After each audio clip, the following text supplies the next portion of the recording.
જૂનાગઢ જિલ્લાના ઇતિહાસમાં સૌપ્રથમવાર પત્રકાર મિત્રોનું સ્નેહ મિલન યોજાયું હતું। જિલ્લાના તમામ તાલુકાઓના પત્રકારોનું નિસ્વાર્થ ભાવે કલમના કસબીઓનું સ્નેહ મિલન યોજાયું હતું। જૂનાગઢની પવિત્ર ધરતી ગિરનારની ગોદમાં રામવાડી ખાતે એક નવો ઇતિહાસ રચાયો હતો। લોકશાહીના ચોથા સ્તંભ સમાન પત્રકારત્વ સાથે જોડાયેલા કલમના કસબીઓ જ્યારે એક મંચ પર એકઠા થાય ત્યારે સમાજમાં એક મજબૂત સંદેશ જતો હોય છે। જૂનાગઢ જિલ્લાના તમામ તાલુકાઓના પ્રિન્ટ અને ઇલેક્ટ્રોનિક મીડિયાના પત્રકારો માટે આયોજિત આ સ્નેહ મિલન કાર્યક્રમમાં એકતા અને નિસ્વાર્થ સેવાની નવી મિસાલ જોવા મળી હતી। આ સ્નેહ મિલનની સૌથી મોટી અને ઉમદા બાબત એ રહી કે તેનું આયોજન કોઈ પણ પ્રકારના વ્યક્તિગત સ્વાર્થ કે રાજકીય એજન્ડા વગર કરવામાં આવ્યું હતું।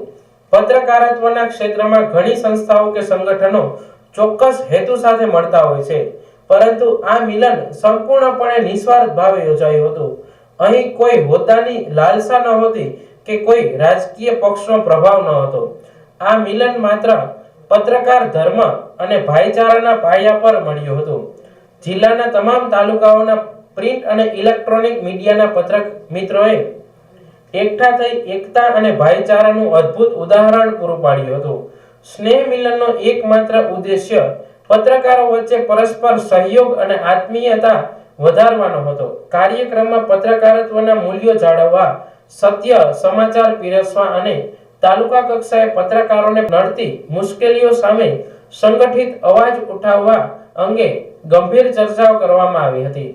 આ સ્નેહ મિલન માત્ર એક મિલન નહોતું, પણ પત્રકારત્વની ગરિમા અને એકતાનો પડઘો હતો, જેણે શહેર અને ગ્રામ્ય વિસ્તારોના પત્રકારો વચ્ચેના અંતરને મિટાવી દીધું હતું।